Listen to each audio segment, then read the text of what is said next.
Assalamu alaikum, kamar yadda kuka sani sunana Yusuf Kasim. A satin da ya wuce mun yi magana akan me ake nufi da hakin da kuma wane ne haka. Ga wanda bai kalla ba ya duba wajen comment section da akwai link na saka. Yau za mu yi magana akan ta yaya hakas suke yin hakin, wace hanya suke bi domin gano password na mutane. Amma kafin mu ci gaba, idan yau ne farkon zuwanka wannan YouTube channel namu mai albarka Hausa Coding Studio, ka danna mana subscribe domin samun tutorial namu da zarar mun dora.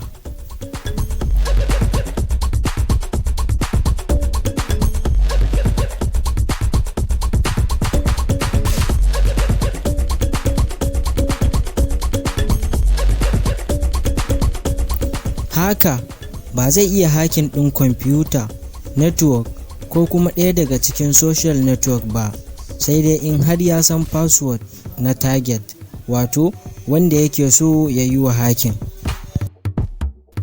Hanyoyin da zai bi domin gano password na target suna da yawa, amma za mu yi maganar guda uku daga ciki. Na farko, phishing. Na biyu, keylogger. Na uku, penetration test.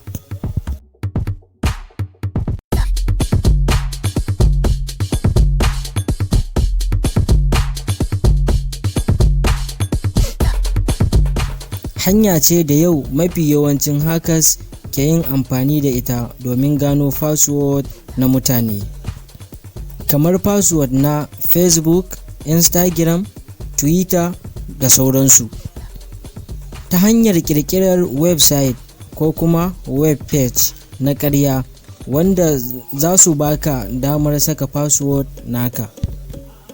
Suna yin amfani da wani abu da ake cewa black eye domin ƙirƙirar website na ƙarya, kamar Adobe, PayPal, Twitter, ProtonMail, GitHub da dai sauransu.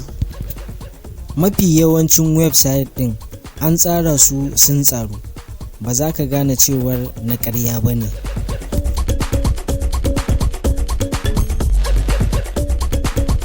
Penetration test ne ko kuma in ce gwaji ne da haka ke yi domin gano hanya mai rauni a cikin kwamfuta, network ko kuma social network domin samun damar yin kutse.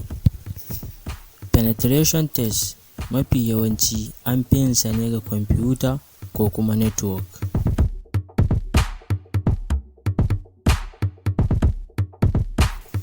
Keylogger software application ne da hackers ke yin amfani da shi wajen samun password na target da zarar ya yi login a kwamfuta tasa. Mafi yawancin wanda zai yi hakin ta hanyar keylogger ya san wanda zai yi wa hakin ɗin, domin dole sai ya saka wannan software a cikin kwamfuta ko kuma wayar da zai dinga amsar password ɗin da zarar ya danna keyboard nasa. Sannan duk abin da target ya danna a kwamfutarsa ko kuma wayarsa, haka zai karbi saƙon information ɗin a email nasa.